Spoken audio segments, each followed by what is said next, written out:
Добро утро от мен. Надявам се, че не ви стряскам, че съм се направила на жокера, но в момента това, което направих за себе си почистих се с Bio Cleansing гелчето на марката Coty Professional. Почистих лицето си и си сложих от Herbal маската, за да освежа кожата си малко, тъй като знаете какви горещини са последните дни.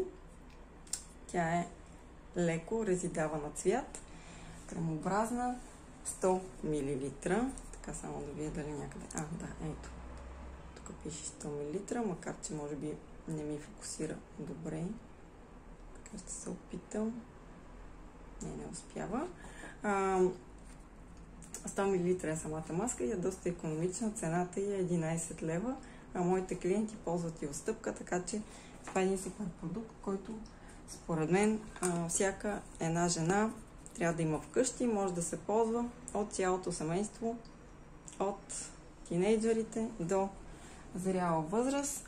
Маската има антибактериален ефект, свива порите, избистря тена, изравнява релефа на кожата, така че абсолютно за всеки един тип кожа и за всяка една нужда на вашата кожа може да се приложи. Дори когато понякога е просто раздразнена от нещо, може спокойно да си сложите от тази маска, за да може тя да успокои. Слага се на кожата за около 10-15 минутки, след което се изплаква с вода. Така, аз просто реших днеска да си направя това нещо сутринта преди другите задачи, за да може да си малко така, да си тонизирам кожата и малко да охладя. В момента се чувствам супер от тази маска. И така малко поне да не ви стряскам толкова. Нанесла съм малко по-плътен слой, както виждате на лицето. В принцип трябва да се нанесе ето толкова тънък филм върху самата кожа, а не като мене на лицето. В някаква степен го направих и умишлено, за да може да видите точно как трябва да се нанесе. Не по толкова, защото първо, че кожата ви няма да поеме повече от самата маска и да й подейства още по-добре, а по-скоро ще разхитите от своята маска, така че няма смисъл. Колко често трябва да я ползвате тази маска? При всеки човек е индивидуално и зависи не само от вашия тип кожа, какви продукти ще използвате в дадения момент, какви маски, какви измивни продукти, какви кремове, зависи и от моментното състояние на кожата ви, от какво има нужда тя, не само от типа ви кожа. И затова е много важно, когато решите нещо да закупите, не просто да си изберете продукт според типа кожа, а да се консултирате всъщност. Аз мога да ви консултирам много добре, за да изберем правилно продукти, които дали само един продукт, понякога само един продукт е нужен, за да може да постигнем резултата, който желаете и да подобрим състоянието на вашата кожа, но понякога се налага да се комбинират няколко и при всеки човек това са индивидуални, както ви казах, според типа кожа, но и според състоянието на кожата в момента.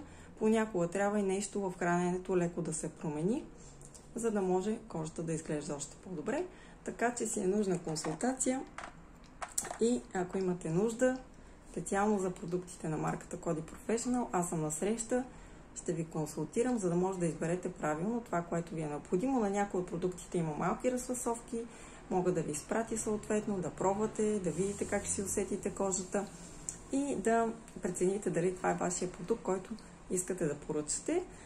И отделно, съответно, както съм ви казала, моите клиенти ползват специални отстъпки на продуктите от марката Coty Professional, като започнем от продуктите за маникюр и стигнем до продуктите вече за перманентен грим и микроблейдинг, тъй като вече марката предлага и такива неща.